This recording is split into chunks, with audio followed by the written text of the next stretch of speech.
Hello বন্ধুরা, আজকে আমরা শিখব টেন্স। টেন্স নিয়ে অনেকেই ভয় করে, টেন্স কি, টেন্স পারবো না বা এরকম কোনো অনেকে কিছু ভেবে থাকেন। তো টেন্স একটা সহজ একটা জিনিস। আমরা প্রথম থেকে শিখব টেন্সের প্রকার এবং টেন্সের অর্থ জানবো। প্রথমে আমরা জানবো টেন্স কথাটার অর্থ। এই টেন্স কথাটার বাংলা অর্থ হলো কাল।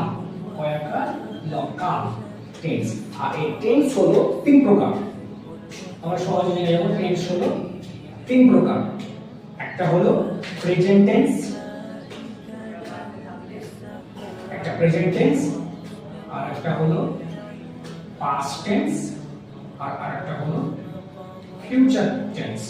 ফিউচার এর বাংলা হলো একটা হলো বর্তমান কাল, একটা হলো বর্তমান কাল, অতীত কাল,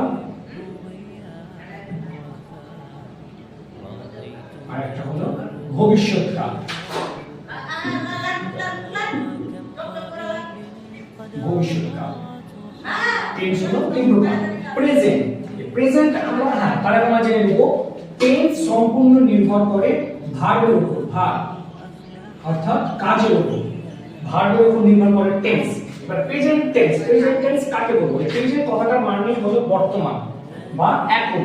যে কাজগুলো বা যে ঘটনাগুলো এখন হয় বা এখন হচ্ছে বুঝাবে, তখন বলবো আমরা present tense.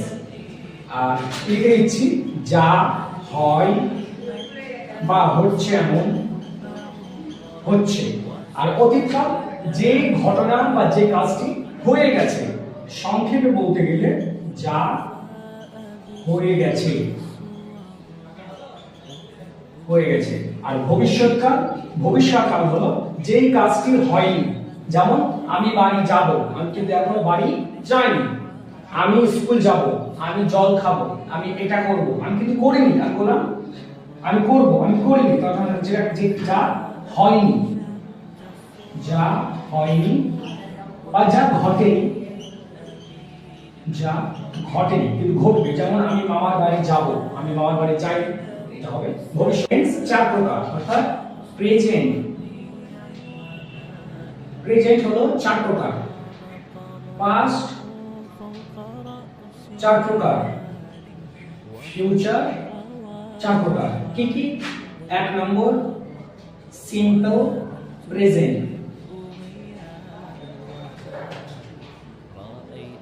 Simple present.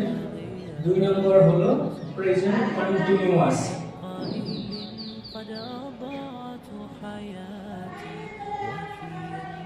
Continuous. তিন নম্বর প্রেজেন্ট পারফেক্ট,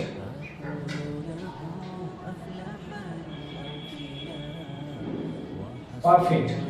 চার নম্বর প্রেজেন্ট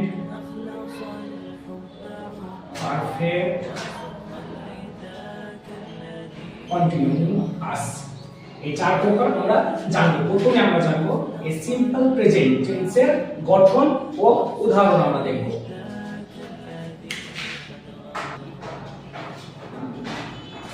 সিম্পল প্রেজেন্ট, সিম্পল প্রেজেন্টের আমরা সূত্র দেব, সূত্র বা গঠন। সিম্পল প্রেজেন্ট টেন্সের গঠন কি? একটা সাবজেক্ট, একটা সাবজেক্ট বসবে, তার সাথে বসবে ভার্বের ফার্স্ট ফর্ম, আর সাথে একটা বসবে অবজেক্ট। এই তিনটে বসালে হয়ে যাবে আমাদের সিম্পল প্রেজেন্ট। হ্যাঁ, এবার সাবজেক্ট গুলি কি কি? সাবজেক্ট কি হতে পারে? সাবজেক্ট হতে পারে আই মানে আমি, উই, উই মানে আমরা, দে, দে মানে তারা, ইউ, ইউ মানে তুমি, হি, হি মানে সে, সি, সি মানেও সে। এটা মেয়েদের ক্ষেত্রে আমরা ইউজ করব। তারপর এছাড়াও যত নাম আছে, নাম, নেমস, যত নাম আছে সব সাবজেক্ট। সাবজেক্ট কি? যেগুলো আমরা ইংরেজি বাক্যে যেগুলো আমরা প্রথমে দেখতে পাই বা প্রথমে বসাই, তাকে আমরা বলবো সাবজেক্ট। এগুলো সাবজেক্ট। হ্যাঁ, সাবজেক্ট বুঝতে পারলাম। এবার বলবো ভার্বের ফার্স্ট ফর্ম। যে কোনো ভার্বের তিনটে ফর্ম হয়, যেমন গো, যে কোনো ভার্ব, এটা হলো ভার্ব, ভার্ব যে কোনো ভার্বের তিনটে ফর্ম হয়, যেমন গো, গো মানে কি যাওয়া, তাহলে এটা হলো ফার্স্ট ফর্ম। আর সেকেন্ড ফর্ম কি ওয়েন্ট, আর থার্ড ফর্ম হলো গান। সাধারণত সমস্ত ভার্বের, যে কোনো ভার্বের তিনটে ফর্ম হয়, ফার্স্ট, সেকেন্ড, থার্ড। কিন্তু সিম্পল প্রেজেন্টে করার ক্ষেত্রে আমরা ভার্বের ফার্স্ট ফর্ম মানে এই গোটা বসাবো, গো বসাবো। তাহলে আমরা একটা উদাহরণ লিখি, আমি যাই, আমি যাই, তারা যায়, এটা এটা এবার করি। আমি ইংরেজি কি একটা সাবজেক্ট, এটা ইংরেজি বাক্যে, এটা বাংলা বাক্যে প্রথমে বসেছে, ইংরেজি বাক্যে প্রথমে বসবে। এখানে আছে আমি, তাহলে আমি ইংরেজি হলো আই, এখানে আই বসে গেল, তাহলে আমার সাবজেক্ট পেয়ে গেছি। তারপর হলো ভার্ব, এখানে ভার্ব কোনটা, যাইটা হলো ভার্ব, আর যাই ইংরেজি অর্থাৎ গো, গো মানে হলো যাওয়া, তাহলে গো বসে গেল, আই গো। ভার্বের ফার্স্ট ফর্ম, এখানে আছে ফার্স্ট ফর্ম গো, আর ভার্ব ফার্স্ট ফর্ম বসাতে হবে। তারপর তারা যায়, তারা ইংরেজি কি দে, দে বসে গেল।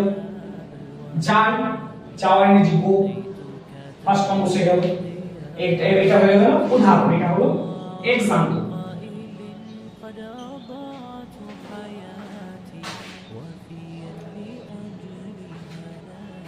এরকম অনেক ভার্ব আছে, যেমন রাইট মানে লেখা, রুট, আর থার্ড ফর্ম হবে রিটেন। ডু, ডু মানে করা, সেকেন্ড ডিড, থার্ড ডান হলো। সি মানে দেখা, স মানে দেখেছিল, সন, তো সিন। এবার করব আমরা সাবজেক্ট, ভার্ব, অবজেক্ট। এবার তিনটে বসাবো, যে কোনো একটা সাবজেক্ট আমরা লিখতে পারি বাংলাতে তুমি, তুমি এটা করো, তুমি এটা করো। এখানে তিনটে জিনিস লুকিয়ে আছে, একটা সাবজেক্ট, একটা ভার্ব, একটা অবজেক্ট। তাহলে প্রথমে আমাদের লিখতে হবে কি সাবজেক্ট, তো এখানে সাবজেক্টকে তুমি, যেটা বাক্যে প্রথমে থাকবে সেটাই হলো সাবজেক্ট, তাহলে এখানে তুমিটা হলো সাবজেক্ট। তাহলে তুমি ইংরেজি কি, তুমি ইংরেজি হলো ইউ, ইউ মানে তুমি, ইউ বসে গেল, ইউ, ইউ, তাহলে আমরা সাবজেক্ট পেয়ে গেলাম। সাবজেক্ট পর কি লাগবে, ভার্ব, এখানে অনেক ভার্ব আছে, তাহলে করা, এখানে হ্যাঁ, তার আগে আমাদেরকে বাংলাতে ভার্বটা খুঁজতে হবে। বাংলাতে ভার্ব হলো করা, করো বা করা, এটা একটা ভার্ব। তাহলে এই ভার্বের ইংরেজি কি ডু, আগে বললাম ডু মানে করা, তাহলে এই ভার্বের এই ফর্মটা বসবে, মানে এটা সেকেন্ড ফর্ম, থার্ড ফর্ম, কিন্তু না সেকেন্ড থার্ড ফর্ম বসবে না, ভার্বের ফার্স্ট ফর্ম প্রথম ফর্মটা বসবে ডু। তাহলে ইউ ডু, এটা বসে গেল ভার্ব, ভার্বের ফার্স্ট ফর্ম। তারপর কি বলেছে অবজেক্ট, অবজেক্ট মানে যেটা পড়ে থাকছে, মানে কর্ম, তুমি করো, এটা পড়ে থাকছে, এটা ইংরেজি হলো ইট, তুমি এটা করো, সহজ। এমনি করে আমরা অনেক বাক্য লিখতে পারি, সে পড়ে, সে লিখে, সে গান গায়, সে দেখছে, সে হাঁটছে, সে কাঁদছে, সে বাড়িতে কাঁদছে, সে স্কুল যাচ্ছে। এরকম আমরা অনেক বাক্য শিখতে পারি।